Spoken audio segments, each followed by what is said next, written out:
Baik, Assalamualaikum warahmatullahi wabarakatuh.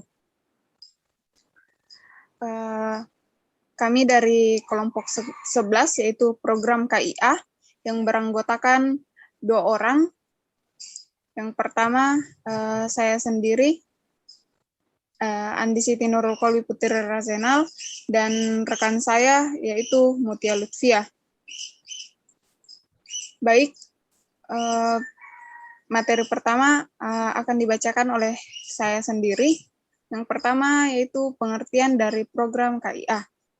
Program Kesehatan Ibu dan Anak, atau biasa disebut program KIA, adalah sebuah program yang menjadi salah satu program utama dalam membangun kesehatan di Indonesia.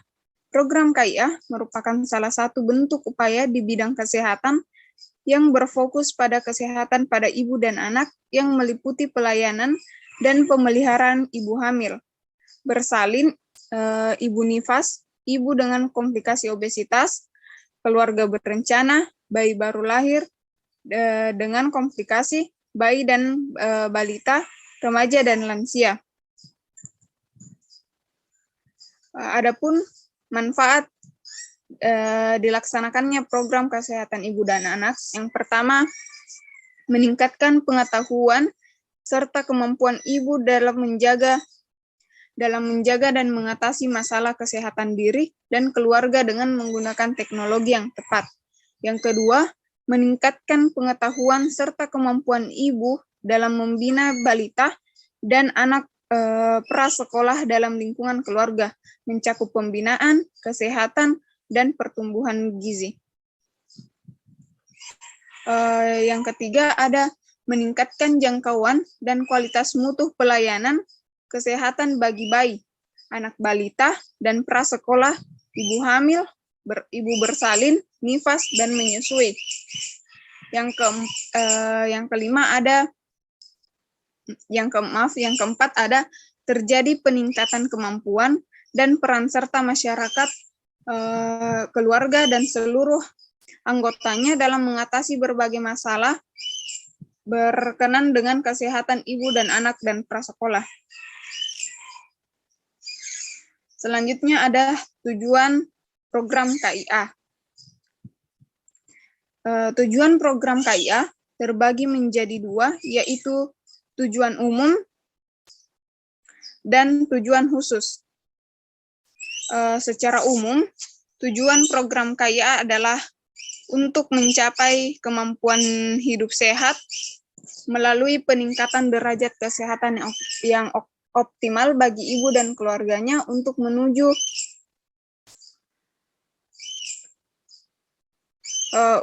menuju norma keluarga kecil bahagia sejahtera atau NKKBS, serta meningkatkan derajat kesehatan anak untuk menjamin proses tumbuh kembang optimal yang merupakan landasan bagi peningkatan kualitas manusia seutuhnya. Target utama program KIA yaitu meningkatnya ketersediaan dan keterjangkauan pelayanan kesehatan yang bermutu bagi seluruh masyarakat. Adapun tujuan khusus dari program KIA yaitu yang pertama, peningkatan kemampuan ibu dari sisi pengetahuan dan sikap perilaku dalam mengatasi kesehatan diri dan keluarganya dengan menggunakan teknologi tepat guna dalam upaya pembinaan kesehatan keluarga dan penguyuban keluarga posyandu dan sebagainya. Yang kedua ada peningkatan upaya pembinaan kesehatan balita dan anak prasekolah secara mandiri di dalam lingkungan keluarga, pengubahan keluarga dan seorang balita serta di sekolah taman kanak-kanak atau TK. Yang ketiga ada peningkatan jangkauan pelayanan kesehatan bayi, anak balita, ibu hamil, ibu bersalin, ibu nifas, dan ibu menyusui. Yang keempat ada peningkatan mutu pelayanan kesehatan ibu hamil, ibu bersalin, ibu nifas, ibu menyusui, bayi, dan anak balita. Yang kelima ada peningkatan kemampuan dan peran serta masyarakat keluarga dan seluruh anggota untuk mengatasi masalah kesehatan ibu, balita, anak-anak prasekolah, terutama melalui peningkatan peran ibu dan keluarganya. Selanjutnya ada kegiatan dalam kegiatan dalam program kesehatan ibu dan anak. Yang pertama ada pemeliharaan kesehatan ibu hamil dan menyusui serta anak bayi dan prasekolah. Yang kedua ada deteksi dini karakter resiko ibu hamil. Yang ketiga ada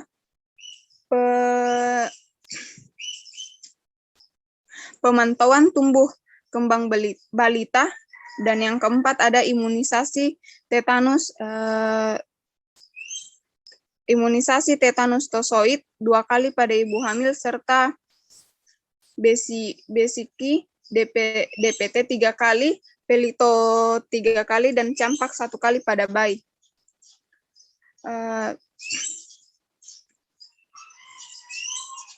Yang kelima ada penyuluhan kesehatan meliputi berbagai aspek dalam mencapai tujuan program.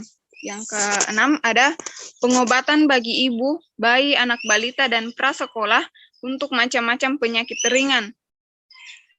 Yang ketujuh ada kunjungan rumah untuk mencari ibu dan anak yang memerlukan pemeliharaan, serta bayi-bayi yang lahir ditolong oleh dukun selama periode neonatal atau 0-30 hari.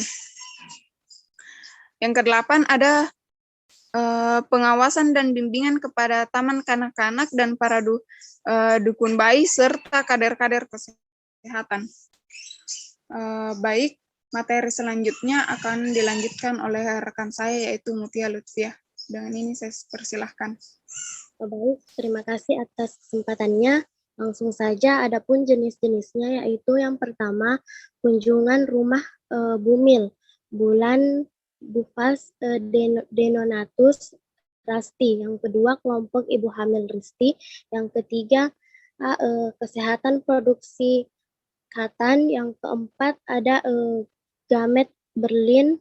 Yang keempat detek bayi dan balita. Yang keenam kebugaran kelas ibu hamil.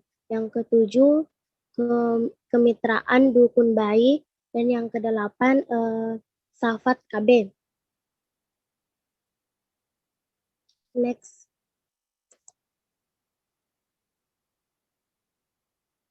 Nah, adapun cakupan kunjungan pertama ibu hamil atau KI dan kunjungan keempat ibu hamil atau K4. Indikator pelaksanaan pemantauan ibu hamil dapat dilihat dari angka cakupan kunjungan pertama atau KI dan kunjungan keempat atau K4 meliputi pelayanan antarnatal. Pelayanan antarnatal adalah pelayanan kesehatan yang diberikan kepada ada ibu selama masa kehamilan. Tujuan asuhan antarnatal adalah memantau kemajuan kehamilan untuk memastikan kesehatan ibu dan tumbuh kembang bayi, meningkatkan dan memperhatikan kesehatan fisik, mental, dan sosial ibu dan bayi, mengenali secara dini adanya ketidaknormalan atau komplikasi yang mungkin selama kehamilan termasuk riwayat penyakit secara umum. Kebidanan dan perbedaan pelayanan antara hanya dapat diberikan oleh tenaga kesehatan profesional dengan ketentuan sebagai berikut. Minimal 1 kali pada trimester pertama, minimal 1 kali pada trimester kedua, dan minimal 2 kali pada trimester ketiga. Masih adanya kasus kematian ibu karena pertama status kesehatan ibu hamil itu sendiri, kedua akses ke pelayanan kesehatan, dan ketiga perilaku ibu dalam memelihara kesehatannya dan kurang meratanya sebaran bidan. Next. Nah, yang kedua ada cakupan ibu hamil yang dideteksi beresiko tinggi. yaitu penilaian risiko kehamilan umumnya dilakukan pada kunjungan pertama pada pemeriksaan kehamilan. Pemeliharaan dilakukan dengan mengidentifikasi berbagai sebab dan pengaruh demografi ibu, status kesehatan reproduksi ibu, faktor lingkungan, dan perilaku ibu. Tujuan dari pemantauan adalah identifikasi untuk mendeteksi penyimpangan seperti gangguan, komplikasi, serta penyakit yang diderita. Selanjutnya diarahkan untuk mendapatkan perawatan yang sesuai agar tidak mengganggu proses kehamilan. Semakin cepat diketahui adanya resiko tinggi atau komplikasi, semakin cepat akan mendapatkan penanganan yang semakin faktor yang semestinya. Faktor resiko ibu hamil diantaranya kehamilan pertama usia kurang dari 20 tahun atau lebih 35 tahun, jumlah anak lebih dari 4 tahun. 4 jarak persalinan terakhir dan kehamilan sekarang kurang dari 2 tahun.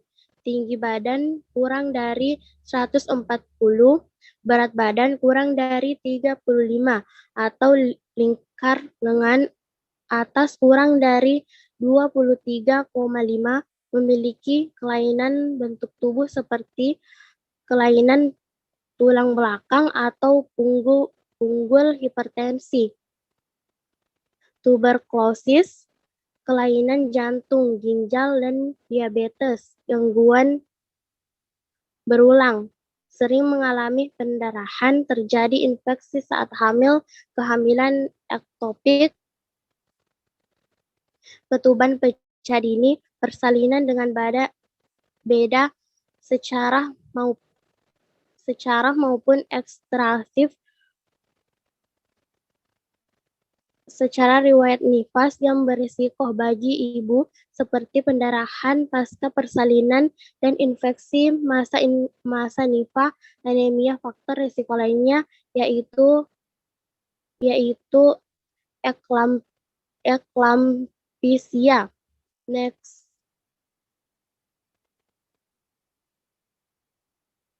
Dengan tanda-tanda hipertensi, edema dan proteinura yang timbul karena kehamilan.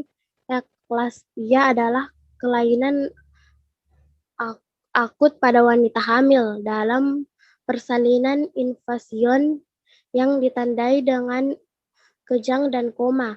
Kondisi tersebut dapat mempengaruhi plasenta dan uterus. Resiko lainnya yaitu jumlah janin lebih dari 1.